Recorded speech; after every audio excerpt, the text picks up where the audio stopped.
Let's get salty! Everyone, Zeddy here again today with a brand new video, and the Mon Disorder mini set has been out for about a week, and I kind of wanted to go over whether it's been a bust, has it been a success, what's the meta been looking like, and well, you know, give you my terrible take on everything. But you know what's not terrible is our road to 60,000 subscribers, where we're doing a giveaway every 1,000 subs, and we are nearing 59,000 subs. So if you feel I've earned your subscription, please hit that subscribe button and help make me go broke with another giveaway. So taking a look at Aegis Replay, we still have this situation. Things haven't changed too much these past few days, with Hunter being above and beyond everything else, at least across all ranks. We'll take a look at the top of the meta, with Warlock starting to close in a little bit, as well as Shaman, and basically every class seems to be within a reasonable range of everything. If you ignore Hunter, you have basically 7 classes within 4% of each other, and then Rogue and Warrior way down below. And if you're looking for through Diamond through Legend, again, we have a pretty good range of decks, tier 1, tier 2, with Rogue being the only class absent, with even Paladin in there now, with Silverhand Paladin, not even Paladin, we're not talking about Wild, and in Rage Warrior. Every class is pretty well represented. While we're talking about Wild, Wild has 4 classes over 50%, 6 below 50. Secret Mage is the popular deck of the day with even Shaman. Aggro Rogue on my Legend climb was pretty insane, but overall, Wild has even seen a major shakeup, with Secret Mage becoming a big deal. So looking at the mini set itself, class by class, how well is everything performing? And well, so far for Demon Hunter, Meltranix may be a bit overrated, but still a solid card, and Sightless Magistrate is just ridiculous for aggro Demon Hunter, giving that refill, and I think people only play this card to achievement hunt. But Demon Hunter, 2 of the 3 cards are seeing play. For Druid, Due Process is going to be that card. We'll go back and see how I was so wrong. It's just doing incredibly well in both Standard and Wild. It is bugged right now, where if you play your opponent plays a hero card, they draw an extra card, making this card even better in a lot of situations. But overall, regardless of that, it's a really good card in those control-ish mill strategies, which I just thought it would be a bad aggro card. It's bad at aggro, but my god, is it good in everything else. The other 2 cards, Attorney at Maw and Incarceration, not popping up a lot. Hunter, of course, the big winner from this entire, well, expansion cycle, with Boshin Denied seeing some play, being pretty good. Shadehound being so good, it sees play in both Standard and Wild. Defense Attorney Nathanos, also very powerful in multiple Standard decks. Haven't really seen it pop up in Wild, but regardless, Hunter, Demon Hunter, both got really good stuff, and even Druid, some solid additions. Mage, on the other hand, has even seen Secret Mage pop up, not be a great deck in Standard, but it's seeing play, and cards like Objection and Contract Conjure are so unbelievably good in Wild that Secret Mage is now like the most popular deck again. It's competitive, and for better or for worse, people could get pretty annoyed by it, but regardless, these 2 cards are just so incredibly good that it's given Mage a second life in Wild, compared to just playing Quest Mage all the time. And well, in Standard is even seeing a bit of experimentation with, and will only get stronger, I believe, as you know, the rotation goes along. Paladin, again, gigantic winner. All 3 of these cards seeing meta, strong play, class action lawyer, great addition obviously to pure Paladin. Order in the card has enabled so many different things, good and bad. People are playing like Jailer decks that are doing terrible, but people like playing Jailer decks. But overall, it's just really good, even in decks that don't run Cariol, like a Dude Paladin deck I've seen going around doing very well, based around Jury Duty and Order in the Court, that doesn't even bother with Cariol. Cheats out your taunts and stuff like that. It's just, the deck's doing really well, and all 3 of these cards, great. And Paladin all of a sudden has a competitive deck. When it was DOA, it was completely missing in the last expansion, so huge thumbs up for that. Priest got a bunch of thief stuff, none of it's popping off that much. Incriminating Psychic has a bit of value in these thief archetypes, but overall, Priest was doing really well before the mini set and is still doing really well. But again, archetypes that just aren't super popular. Rogue, the big loser in my opinion this mini set.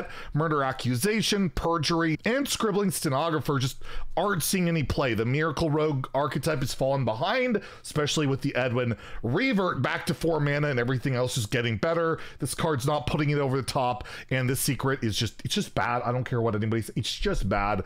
And overall, yeah, Rogue has kind of fallen off the grid. They don't really have a strong deck at the moment for the first time maybe in like Hearthstone's history. Even before Edwin got buffed, there was people hitting rank 1 legend with Rogue. Right now it's a struggle, and for once Rogue has to struggle. We'll see how long that lasts. It typically doesn't. Shaman, on the other hand, none of these cards are really breaking the meta in standard or anything like that. Totemic Evidence is giving a little bit of fuel to some of those decks. Framester actually popping up in some control lists, doing better than I thought, and this is just like an arena card. But Shaman, again, doing very well in both standard and wild. Standard control Shaman, still one of the best decks out there, and in wild, even Shaman, still one of the best decks out there, but overall, not really gaining any big new tools outside of one neutral we'll talk about in a second. Warlock, Imp Warlock, still incredibly good, not because of the Imposter, just because of, well, the cards they already had.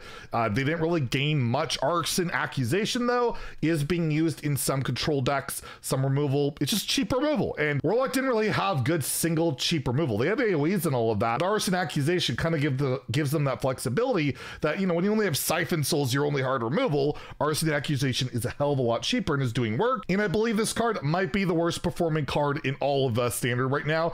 Don't worry, we have our worst cards video coming very soon from the mini set, and yes, Hobbyist Corpses will likely make an appearance, but overall, Warlock didn't get a ton, but didn't need a ton. They were really in a good spot, and Warrior, again, is just, they got some good cards. They really did. I think Call the Stand will see play. It's a good Dirty Rat card, and Weapons Expert, I think it's a really damn good card that can hand buff a weapon as well as draw one. Really solid card, and this is an arena card that just, yeah, it's bad. Probably also going to appear in that video, but Warrior is struggling immensely, and these two cards aren't enough. Unlike Paladin, where these cards were enough to elevate it to that playable level, Warrior just still is really bad. Outside of Enraged Warrior, which Weapons Expert slots into pretty nice, but yes, Warrior is probably the other biggest loser out of all of it.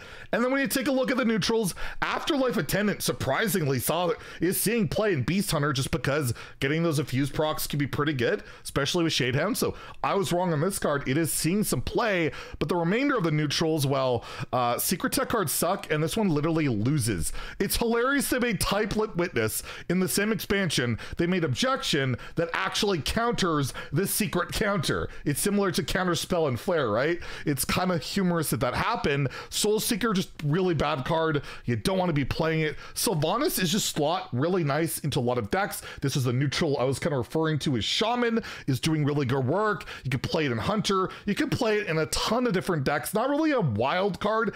It's a little too slow for a wild meta, but in standard, really solid addition. Definitely as good as I kind of, well, actually I gave it an S on my tier list. Probably not S, but really high A. It's a really good card, and I think it might get better as time goes. It's meta dependent, right? Like if you steal something right now, Big Beast Hunter is really good, so stealing a Mountain Bear is incredible. But yeah, Sylvanas doing some work, and then we have the Jailer, which was the most hyped up card, the most like, oh my god card. It just kind of sucks. It really does. In standard and wild, not really any tier 1 or tier 2 or even tier 3 deck really runs it.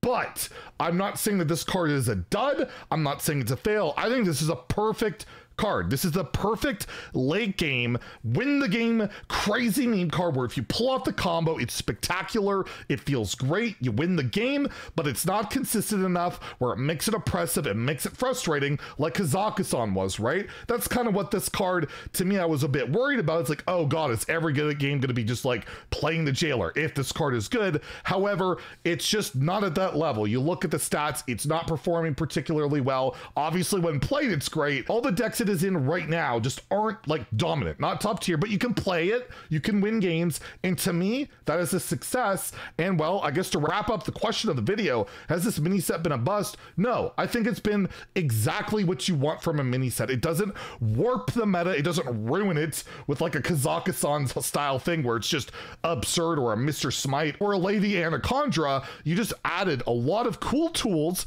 to a lot of different decks. They got better. Paladin, for example, a great example of a class that wasn't even seeing play, got just enough to make it good. And then you have some other archetypes popping up that we hadn't seen much, like Secret Mage. Hell, we even have Fatigue Mill Druid be a valid archetype, at least in Wild. The standard numbers are rough, but for me, I think this mini set is the perfect balance of some power, some fun, a bit of some duds, but overall, I think it's been a good one. And I found myself playing ladder more lately than I have in a long ass time. And someone who cries and bitches and moans about the game that's actually kind of enjoying playing it and only really bitching about their bad luck and rigged matchmaking and all of that.